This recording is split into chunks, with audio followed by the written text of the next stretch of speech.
भारत और न्यूजीलैंड के मैच में परिणाम आपके सामने है। 50वां शतक आज विराट कोहली ने मार दिया है और कहीं ना कहीं आज हर दिल में विराट कोहली की जगह बन चुकी है। जी हाँ, 50 शतक मारना कोई मामूली बात नहीं, लेकिन साथ ही साथ बीवी का प्यार उससे ज्यादा मिल जाए स्टेडियम में बैठकर तो उसकी बात ही कुछ और है। खैर, ये रही बात प्यार और मोहब्बत वाली, तो दीपावली से पहले से कुछ ना कुछ लोगों को मिलता आ रहा है। दीपावली के पहले एयरफोर्स का, इंडियन एयरफोर्स का रिजल्ट आया और अभी दीपावली के बाद पीएसएल आया और आज ही की डेट में न्यूजीलैंड को परास्त कर रहा है इंडिया और विराट जी ने अभी 50वां शतक भी मार दिया। तो बड़ी प्यारी बात है। खैर छोड़िए, हंसी मजाक की बात तो होती रहती है, हमारे आपके बीच में तो चलता रहता है, हम बने तुम बने एक दूसरे के लिए। तो किसी ने क्या खूब कहा है कि 4 कदम चलकर ही थक जाता है, 4 कदम चलकर ही थक जाता है और पहुंचना शीर्ष तक चाहता है। तुझे धूल में तुझे धूल में पैरों को मलना होगा, तुझे धूल में पैरों को मलना होगा, जो पानी है सफलता तो चलना होगा। तो प्यारे बच्चों, स्वागत है आप सबका कैडेट्स पॉइंट डिफेंस एकेडमी में। मैं आपका अपना दोस्त जितेंद्र सर। तो जैसा कि आप जान ही रहे हैं कि इंडियन एयरफोर्स एक्स और वाई ग्रुप में कट ऑफ जो है क्या रहा, 02 2023 का है या 01 2023 का है, 1 का है। लेकिन ये आईटी वाले हमें हमेशा फंसाते रहते हैं, कोई ना कोई ऐसा क्वेश्चन लेकर आते हैं कि हमें उसका जवाब जबरदस्ती लोग हमसे दिलवाते हैं कि पीएसएल के बाद अब क्या, पीएसएल के बाद अब क्या। तो पीएसएल के बाद अब क्या, ऊपर से ये मुंह फैलाया इतना बड़ा क्या, तो क्या का मतलब क्या है मेरे बच्चे। तो पीएसएल के बाद अब क्या, तो पीएसएल के बाद अब आएगा इनरोलमेंट लिस्ट। क्या आएगा? Enrolment list. तो इसके मुंह में डाल देते हैं इनरोलमेंट लिस्ट, लो बेटा खा लो। ठीक, तो क्या हो गया, अब ये हो गया ठीक है, तो हंसी मजाक की बात थी। अब पीएसएल के बाद अब क्या, तो पीएसएल को मेरे बच्चे बोलते हैं यहां पर provisional selection list, provisional selection list. ठीक है, अब इसमें कितना मेरिट बढ़ा, क्या हुआ, अब आगे वीडियो में बताते हैं, बने रहेंगे प्रॉपर वीडियो में। ठीक है, अच्छा हंसी मजाक इसलिए करते हैं ताकि आप लोग हंसते हंसते मुस्कुराते मुस्कुराते वीडियो को देख डालें और चीजें याद भी हो जाए। पहले क्या होता था, पहले लोग पढ़ाते थे, रटना पड़ता था। आज क्या हो गया, आज लोग दिखा के पढ़ाते हैं। मतलब क्या हो गया, हम यहाँ पर दिखा रहे हैं और आप जब देख के पढ़ेंगे तो ज्यादा समझ में आता है। समझ रहे हैं ना। पहले क्या होता था, बायोलॉजी वोलॉजी जब पढ़ते थे, बायोलॉजी छोड़ो, जब हम लोग केमिस्ट्री और फिजिक्स पढ़ते थे तो प्रैक्टिकल कराया जाता था। समझ रहे हैं, तो प्रैक्टिकल इसलिए कराया जाता था ताकि आप देख के समझ पाए और अच्छे अंक आपको मिल पाए। तो पीएसएल की बात हो गई, पीएसएल के बाद अब क्या, तो पीएसएल के बाद अब क्या, एनरोलमेंट लिस्ट बचा है। तो क्या एनरोलमेंट लिस्ट का अगला प्रश्न क्या है इनका, ये भी देख लेते हैं। तो अगला इनका प्रश्न ये है, क्या पीएसएल का मतलब सिलेक्शन पक्का, हाँ सिलेक्शन पक्का या नहीं, तो देख लेते हैं। पीएसएल तो हमने बता ही दिया, एयरफोर्स एक्स वाई ग्रुप की बात हो रही। आखिर ये पीएसएल कब आता है, क्या है, थोड़ा डिटेल से जान लेते हैं। तो सबसे पहले यहां पर देखते हैं मेरे बच्चे, सबसे पहले इंडियन एयरफोर्स का फॉर्म आता है। एयरफोर्स का जब फॉर्म आता है एक्स और वाई ग्रुप का, तो इस फॉर्म को आपको भरने के लिए आपकी मानक योग्यता कितनी होनी चाहिए, 17.5 साल से लेकर 21 साल तक। क्वालिफिकेशन की योग्यता की बात कर लेते हैं तो हो गई उम्र की बात, एज की। क्वालिफिकेशन की बात करता हूं तो 12th पास होना चाहिए। साइंस मैथ से है, फिजिक्स केमिस्ट्री मैथ से तो एक्स ग्रुप, और अदर्स देन साइंस से है तो वाई ग्रुप। 50% टोटल अंक होना चाहिए और मिनिमम 50% आपका मार्क्स होना चाहिए आपका किसमें, इंग्लिश में। तो ये आपको इस तरह सिक्योर करके चलना पड़ेगा, तब आप एयरफोर्स का फॉर्म भर पाएंगे। आप सोचो कि जब एयरफोर्स का फॉर्म भर दिए तो उसके बाद होगा रिटन एग्जामिनेशन। ये रिटन नहीं होता, ये रिटन होता है ऑनलाइन, मतलब कंप्यूटर बेस्ड टेस्ट होता है, सीबीटी। इस परीक्षा को देने के बाद आता है फेज 2, जो अभी दीपावली से पहले आपको एक बढ़िया सुनहरा ऑफर मिला है, गिफ्ट वाउचर मिला है सरकार की तरफ से। तो ये गिफ्ट वाउचर जो मिला फेज 2 का मिला है, इसमें क्या होता है, इसमें पहले अडॉप्टेबिलिटी टेस्ट 1 और 2 होता था, अब इसका खेल खत्म हो गया है 2 का। अब क्या बचा, केवल 1 बचा। मतलब क्या है, जीडी होगा और पीएफटी होगा, फिजिकल फिटनेस टेस्ट होगा। पहले सुबह 4 बजे रिपोर्टिंग कराएगा, फिर उसके बाद आपका 6 बजे से आपका पीएफटी शुरू करेगा, दौड़ कराएगा 1600 मीटर की, स्क्वाट्स कराएगा 20, 10 पुशअप और 10 सिटअप कराएगा। जीडी क्या होता है, ग्रुप डिस्कशन होता है, एक टॉपिक मिलता है। जैसे हमारा एक टॉपिक है कि अगर आज भारत निवेश करना चाहे तो किस फील्ड में निवेश करना सही है, जैसे एजुकेशन हो गया, ठीक है, तो बहुत सारी फील्ड हो गए, ठीक है, मेडिसिन हो, मेडिकल फील्ड हो गया, ठीक है, तो कहाँ करना उचित रहे, सही रहेगा, वो आपसे पूछा जाएगा। रसिया यूक्रेन हो गया, हमास उमास देख रहे हो, आपस में मरे कट्टे चले जा रहे हैं, कोई बचा ही नहीं, कोई बचेगा भी नहीं वहां जाने के बाद। ठीक है, अब देखो लोग कह रहे हैं कि पहले लोग बोलते थे ना पड़ाका मत छुड़ाओ, ओजोन परत में छेद हो जाएगा, धुआं निकलेगा। और ये रसिया और यूक्रेन वाले, हमास वाले, इतना इजराइल वाले आतंक मचाए हैं, अब लग रहा है परत और मोटी होती जा रही है। ठीक है, हंसी का पात्र था, मजाक में लीजिएगा, सीरियस मत होइएगा। ठीक है, तो जीडी और पीएफटी हो गया, ये बात हो गई यहाँ की। अब उसके बाद जब मेरे बच्चे बता रहा हूँ तो समझिएगा। तो ये हो गया। तीसरा फेज आता है आपका मेडिकल का।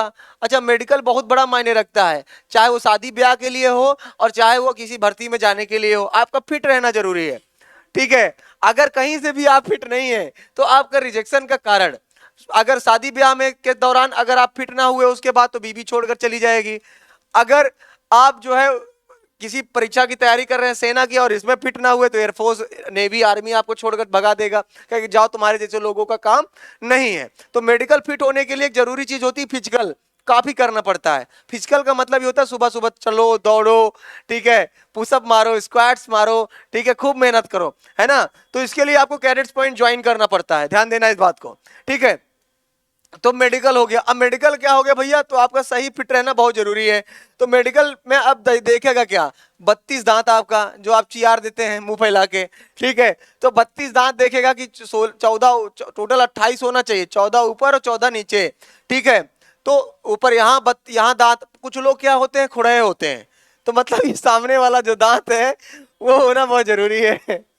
हंसी मजाक की बात थी बेटा, तो आप लोग समझदार है, पता है, इसीलिए हंसाते हंसाते आपको याद दिला देते हैं। तो ये जो खुड़े होते हैं ये अपना वाला दांत जो है सिक्योर रखेंगे। पता चला गाड़ी भगाते हैं, स्टंट करते हैं, हाँ हाँ, पता चला आगे गिर गया, 4 दांत निकल गया, जहाँ वाला दांत होना बहुत जरूरी है मेरे बच्चे। ठीक है, अगर ये दांत गड़बड़ हुआ तो समझ लो ना ब्याह होगा ना कुछ होगा। लड़की देखने जाओगे, गलती से हंस दिए तो फिर देने पड़ गए। ठीक, तो ये भी आपको सिक्योर करके रखना है, समझ रहे हैं। हाँ, सब लोग हंस रहे हैं तो हमको भी हंसी आ जा रही, तो परेशान ना हो। ठीक है, तो ये जो है, ये जो दांत चियार देते हैं, चियारने की स्थिति बंद हो जाएगी। तो 32 दांत की जगह 28 भी है तो काम चल जाएगा। उसके बाद कुछ लोग ऊंचा सुनते हैं, तो कान उनकी सही होना चाहिए बाबू, आ तो ये वाली स्थिति अगर रहेगी तो आप मेडिकल फिट नहीं हो सकते हैं। तो ईयर, अब ईयर की बात करें, नोज, नोज बहता रहेगा चल जाएगा। नोज की जब बात हो रही तो यहाँ हड्डी जो होती है बढ़ जाती है, साइनस की प्रॉब्लम बोलते हैं अंग्रेजी में उसको।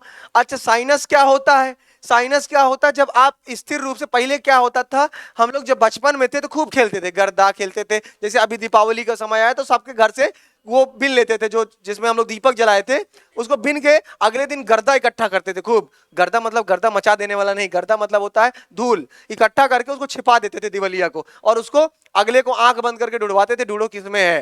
तो क्या होता है, खेल होता था, गर्दा भी खेलते। आजकल तो गर्दा ढूंढने से ना मिले। ठीक तो अब क्या होता है, आज का बच्चा, पहले एक दिन हमारे एक मित्र हैं अभिषेक जी, उनके घर गए हम, आपको बड़ी प्यारी कहानी है। अभिषेक जी हमारे आईटी इंचार्ज हैं, हेड है, तो उनके घर गए तो पापा से पूछे, उनके पापा जी प्रणाम, कहें भैया खुश रहा, क्या हाल चाल है, बढ़िया है, क्या करते हैं। बताया उन्होंने कि भैया बस उसमें एकदम मस्त रहते हो। अच्छा, बसवा में करते क्या है, बोले कुछ नहीं, जाते हैं बच्चों को छोड़ देते हैं, चले आते हैं, आराम से बैठ के ताश खेलते हैं। हमें बड़ा खुशी मिली कि ताश तो 4 लोगों के साथ बैठ के खेलते हो, बड़ी खुशी। बोले नहीं, 4 लोग नहीं, मोबाइल में खेलते हैं। ले, मतलब अब वो भी जमाना चला गया, कभी 4 लोग बैठ के साथ में ताश खेला करते थे, अब वो भी सिस्टम खत्म, जो भी खेलना है मोबाइल में। तो कहने का मतलब यह है कि इस तरह की अगर प्रॉब्लम रहेगी तो दिमागी जोर बढ़ेगा, डिप्रेशन में जाओगे, मुंह टेढ़ा हो जाएगा, हाथ टेढ़ा हो जाएगा, तो वो टेढ़ा हो जाएगा। उसके बाद जो है नाक की हड्डी, क्या सब हड्डी निकल जाएगी बाहर। ठीक, तो अब यहां पर समझो, यहां ईयर हो गया, नोज हो गया, बहरापन से भी सही होना चाहिए आपका, नाक एकदम सही होनी चाहिए। ठीक है भाई, पैदा होते हो मम्मी लोग एकदम मेंटेन करके बढ़िया नाक तैयार कर देती हैं, और उसी नाक को तुम लोग जो है बना बना के खराब कर देते हो। ठीक, उसके बाद जो है आपका दांत हो गया, कान हो गया। ठीक है, अब गला वाला आपका एकदम सही तरीके से होना चाहिए। ठीक है, बहुत विशेष तौर पर ध्यान दिया जाता है। गला ही कहते ना कि आप लोग कहते अरे आपकी आवाज तो कोयल की तरह है, तो कोयल की तरह आवाज ऐसे तो निकलेगी नहीं। पता चला, अच्छा बहुत लोग बड़े स्मार्ट होते हैं, बड़े गजब की, कभी कभी होता है किसी लड़की को देखने जाइए बड़ी सुंदर रहती है, और जब बोलेगी तो डर लग जाता है, ये कैसे बोल रही है। ठीक, तो डर लगता है उसकी आवाज से। और कोई बहुत अजीब सी होती है या बहुत अजीब से होते हैं और बोलते तो बड़ा मीठा बोलते हैं। कॉल सेंटर वाली मैडमों को कभी सुना है हेलो, लड़का अब एकदम इमेजिन कर लेता है, हाँ हेलो कैसी है मैम, हाँ 500 रुपये का रजिस्ट्रेशन करा ले, अरे मैडम 600 जमा करेंगे, कैसी बात कर रहे हैं आप। ठीक, तो क्या होता है, आवाज में ही दम होती है। स्वामी विवेकानंद जी ने कहा था कि इंसान की वाणी में इतनी ताकत होती है कि वो चाहे तो किसी भी बड़ी सी बड़ी जगह में आग लगा सकती है और किसी भी बड़ी जगह लगी हुई आग को बुझा भी सकता है। तो ये आपकी वाणी रही भैया। तो चलो रही बात हो रही थी मेडिकल की, तो कुछ लोग बड़े शौकीन होते हैं टैटू के, तो टैटू वालों को बता दें टैटूए हो जाएंगे आप। अगर आप भारतीय सेना ज्वाइन करना चाहते हैं और गुदवाए हैं तो गुदना गुदाना छुड़वा दीजिए, इसको गांव में लोग बोलते हैं गुदना गुदवाना। ठीक, तो अब ये गुदना जो हम लोग मेले में जाते थे गुदवा लेते थे, तो ये बचपन की गलतियां हैं जो आप बचपन में कर गए, तो इन गलतियों को मत करवाइएगा। टैटू अगर यहां से नीचे है तो बेकार है आप। ठीक, तो फिलहाल टॉपिक से ना भटकेंगे। तो यहां क्या पीएसएल का मतलब सिलेक्शन पक्का? जी हां, आज की डेट में जो पीएसएल लिस्ट आई है उसका मतलब सिलेक्शन पक्का। कैसे? अच्छा, कैसे का मतलब देखिए, हमारे अभिषेक जी ने हमसे ये प्रश्न तो पूछ लिया है, अब हम इसको थोड़ा सा डेरिवेट भी कर देते हैं, बता देते हैं भैया कैसे। तो टोटल नंबर ऑफ वैकेंसीज कितनी थी, सबसे जरूरी है, तो लगभग 4500, लगभग 4500 टोटल वैकेंसी थी। चलो अब जब टोटल लगभग 4500 वैकेंसी थी तो देख लेते हैं एक्स ग्रुप में जो टोटल लड़के फिट हुए हैं, अनफिट हटा दो, ठीक ना, जो लड़के एक्स ग्रुप में टोटल फिट हुए हैं उनकी संख्या निकाल लेते हैं। फिट लोगों की संख्या बराबर, मैथ ऐसे लगाते थे ना पहले बचपन में, बराबर 3264, 3264। ठीक है, अब उसके बाद ये हो गया आपका एक्स ग्रुप का, और वाई ग्रुप बराबर, वाई ग्रुप में फिट लोगों की संख्या बराबर कितना हो गया मेरे बच्चे, 2873, 2873 कितना हो गया, 6137 लड़का पास हुआ है, 4500 है टोटल सीट, तो लगभग अभी इसमें कितना बढ़ाएगा, 1000 सीट बढ़ाएगा भी। हाँ, खुशखबरी है ये कि आपके लिए कि 1000 सीट अभी बढ़ेगी। अब इसके बाद जो है, अब आपका लगभग 5500 के बाद कितना जा रहा है, लगभग 600 बच्चा बाहर होने की उम्मीद है। अब 600 बच्चा बाहर करने के लिए तो टोटल आपका बढ़ाया है नंबर, तो 22.4 आपका लगभग 4 या 5 आपका गया है एक्स ग्रुप में, तो ये चला जाएगा लगभग 24, जो हम पहले से चिल्ला रहे थे गला फाड़ फाड़ कितना जाना है।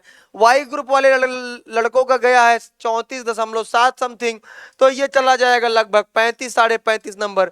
ठीक है, तो इतने में सिक्योर है। तो जो लड़का अच्छे पीएसएल लिस्ट में आया है उसका मान लो कि उसका बेड़ा पार हो गया और एकदम मस्त रहो। अगला, क्या इन रैंक वाले हो जाएंगे बाहर? लो, अब का हम बताएं, टोटल लड़का पास हुआ 4099, उसके बाद दूसरे में लड़का पास हुआ कुछ ऐसे लमसम 4100 4200, ठीक है 45 जो भी हुआ हो।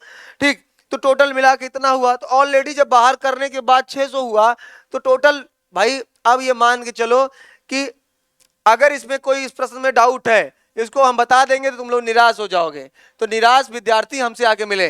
ठीक, तो किस नंबर पर कॉल करके, 94 15 40 24 22 9415402422 पर। अच्छा, सोच रहे होगे आज सर इतना मजाक मजाक में क्यों बोल दिए? मजाक मजाक में चीजें समझ में आती है, और मजाक मजाक में कुछ भी बोल दो मजाक ही लगता है। ठीक, तो प्यारे बच्चों आपको बताया मैंने कि कट ऑफ क्या रहा, मैंने वो बता दिया पीएसएल का, और 02/2023 का आपका पीएसएल क्या गया वो बता दिया। अब मैंने बताया क्वेश्चन था कि पीएसएल के बाद अब क्या, तो पीएसएल के बाद अब आएगा आपका एनरोलमेंट लिस्ट। क्लियर हो गया ये बात का? एनरोलमेंट लिस्ट के बाद आपका डॉक्यूमेंट वेरिफिकेशन के बाद बेलगांव में ट्रेनिंग शुरू हो जाएगी, बेसिक ट्रेनिंग आपकी। चलिए अगला प्रश्न है कि क्या पीएसएल का मतलब सिलेक्शन पक्का? इस बार तो लगभग स्थिति यही है कि सिलेक्शन पक्का होना है, लेकिन 600 बच्चा भी लगभग बाहर होना है, इसलिए आप तैयार रखिए कि टोटल जाके अभी 600 बच्चा बाहर होगा, तो 2 नंबर की बढ़ोतरी भी होनी है। जो बताया था वीडियो में कि 2 नंबर बढ़ोतरी श्योर है कि होना ही होना है। तो क्या पीएसएल का मतलब सिलेक्शन पक्का? तो जी हाँ, लगभग पक्का। क्या इन रैंक वाले हो जाएंगे बाहर? तो नहीं, लगभग सारे बच्चे इस बार सेलेक्ट हो रहे हैं, तो टोटल लास्ट वाले जो रैंक वाले बच्चे उन्हीं का थोड़ा सा डर है। और जिसका भी अगर ऐसा है तो आप हमारे टोल फ्री नंबर 9415402422 पर एक बार कॉल कर लें, मेरी आपसे बात हो जाएगी। या कोई पास में रहते हैं आप शहर के आसपास में, इलाहाबाद के आसपास में, तो आप डायरेक्ट मेरे से कंसल्ट कर सकते हैं और मैं आपके सारे डाउट क्लियर कर दूंगा। फिर मिलेंगे नए वीडियो में, तब तक के लिए जय हिंद, जय भारत, वंदे मातरम, सत श्री अकाल, शुभ रात्रि, खुदा हाफिज।